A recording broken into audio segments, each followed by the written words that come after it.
Alappuzha DYSP മധു ബാബുവിനെതിരെ വീണ്ടും പരാതി. സ്ത്രീത്വത്തെ അപമാനിച്ചുവെന്ന് ചൂണ്ടിക്കാണിച്ച് നിർമ്മാതാവ് ഷീല കുര്യനാണ് മുഖ്യമന്ത്രിക്കും DGPക്കും പരാതി കൊടുത്തത്.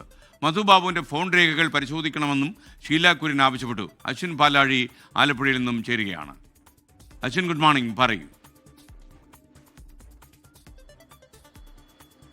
Very good morning. കഴിഞ്ഞ ദിവസമാണ് നിർമ്മാതാവ് ഷീല കുര്യൻ മധുബാബുവിനെതിരെ പരാതിയുമായി പരസ്യമായി രംഗത്ത് വന്നത്. അതിന് പിന്നാലെ ശക്തമായ നിയമ നടപടിയിലേക്ക് കടക്കാനാണ് ഷീല കുര്യന്റെ തീരുമാനം. ഒരു സാമ്പത്തിക തട്ടിപ്പ് പരാതിയുമായി ബന്ധപ്പെട്ട് ഈ മധുബാബുവിനെ സമീപിച്ചപ്പോൾ ഓഫീസിൽ വെച്ച് പരസ്യമായി തന്നെ അപമാനിച്ചു എന്നുള്ളതാണ് ഷീല കുര്യന്റെ പരാതി.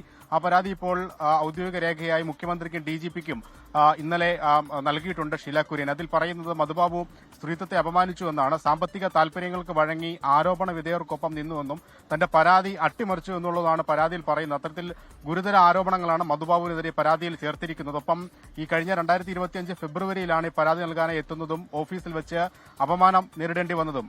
ഇതുമായി ബന്ധപ്പെട്ട് മധുബാബുവിന്റെ ഫോൺ രേഖകൾ പരിശോധിക്കണം എന്ന ആവശ്യം കൂടി ഷീല കുര്യൻ മുഖ്യമന്ത്രിയോട് പറഞ്ഞിട്ടുണ്ട്. എന്തായാലും ഈ പരാതിയിൽ എന്ത് നടപടി സ്വീകരിക്കും DGP അടക്കമുള്ളവർ എന്നുള്ളതാണ് ഇനി കാത്തിരുന്ന് കാണേണ്ടത്. നിയമപരമായി ഏത് അറ്റം വരെയും പോകും എന്നുള്ളതാണ് ഷീല കുര്യന്റെ നിലപാട്. SK ലോകത്തെവിടെയായാലും ഏത് സമയത്തും 24 വാർത്തകളും ഓഗ്മെന്റഡ് റിയാലിറ്റി പാക്കേജുകളും എക്സ്പ്ലെയിനറുകളും വിശദമായി കാണാൻ ഞങ്ങളുടെ YouTube ചാനൽ നിങ്ങൾക്ക് സബ്സ്ക്രൈബ് ചെയ്യാം.